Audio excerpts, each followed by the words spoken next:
Welcome to my channel. This is one for Azazel. When I used to look at the sign of Christ's presence, as it says in the New World Translation, the word presence always used to intrigue me.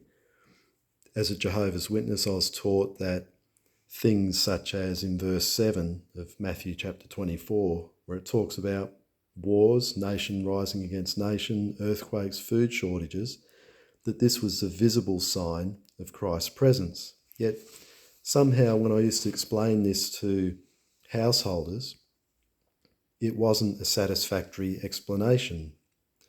Christ's presence had already been around since 1914 for around 100 years. So the signs here, they weren't as obvious as it says here, lightning.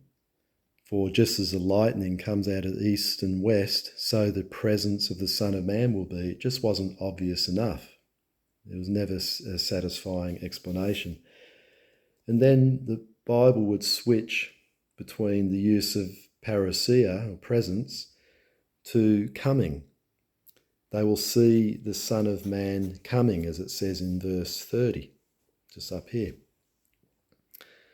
So, that would seemed more obvious than a presence. But I've realised after leaving Jehovah's Witnesses that it's talking about the same thing. And presence always happens after someone comes. As soon as someone comes or arrives, then they're present, which just makes sense. But the way the doctrine was explained to us, it was the wrong way around.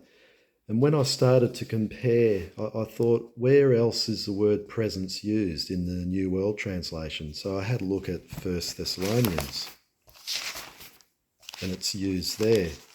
Now bear in mind that we're taught as Jehovah's Witnesses that the presence is a long period of time, Christ's presence. But it's actually his arrival that's being emphasised. And you see that here at 1 Thessalonians 4, because verse 15 is talking about those who survive to the presence of the Lord. And then when the Lord suddenly becomes present, two things happen. The dead are resurrected, and the living who are alive at the time of Christ's presence beginning, they are caught away in the clouds. And so the Jehovah's Witnesses teach that the resurrection has been underway of the anointed since 1918. So it's been going on for 100 years.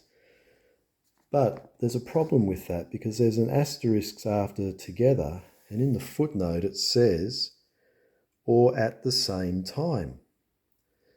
So this means that the resurrection and the rapture occur at the same time.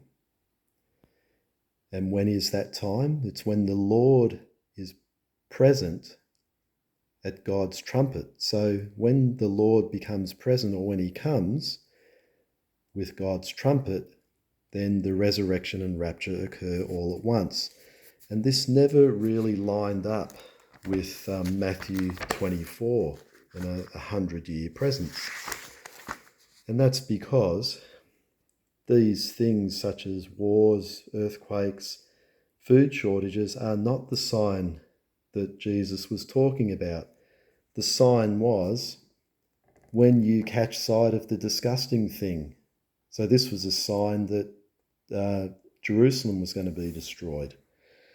And then the next thing after that would be the sign of the Son of Man. So this is when the sign of Christ's presence would begin. And so it goes. So Jesus also said that, truly I say to you, this generation will by no means pass away until all these things occur. Well, what things? These things here. Tell us, when will these things be? What were the disciples talking about? They were talking about the destruction of the temple. So the footnote in the Reference Bible, New World Translation, 1984 edition, in 1 Thessalonians was interesting because they don't include the words at the same time in their translation. So I went to the Kingdom Interlinear, the Greek scriptures, and had a look to see if it was there in the Greek, and sure enough, it's there. There's the Greek word hama, at the same time. And this changes everything. It shows that the resurrection and rapture begin at an instant of time at the last trumpet when Jesus arrives and when he comes, when his presence begins. So I hope you enjoyed the video. Please like, share and subscribe. This is one for Azazel.